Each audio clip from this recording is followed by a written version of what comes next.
Okay, good morning. Today po magpapalagay tayo ng magandang busina kasi yung original po na busina na to pag nasa highway na halos hindi ka na naririnig. Medyo mahina. So maglalagay tayo ng medyo mas malakas na busina, yung siguro yung Bosch or any other brand basta yung maganda po yung tunog.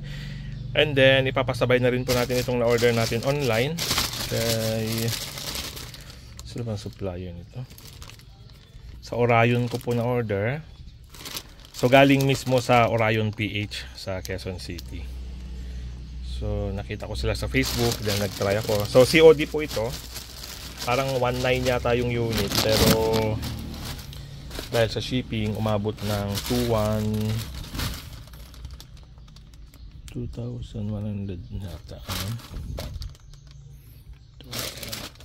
Parang 2,100 po yata kasama ang shipping. So papapalitan natin itong headlight ng L3 natin dahil medyo mahina po siya sa gabi. Hindi ko alam po kung medyo mahina o dahil itong tint na nailagay.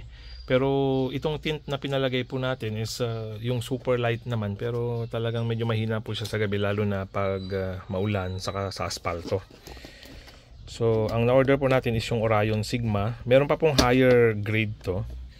Nasa 6,000 plus. So subukan din natin yon para sa Jimny. Pero for now, subukan natin itong Sigma dito sa L3.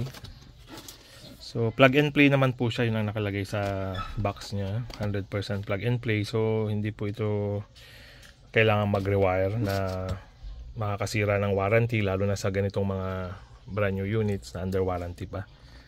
So ito po yung LED niya. So ipakita ko po sa inyo mamaya yung result niya after natin maipalagay sa shop.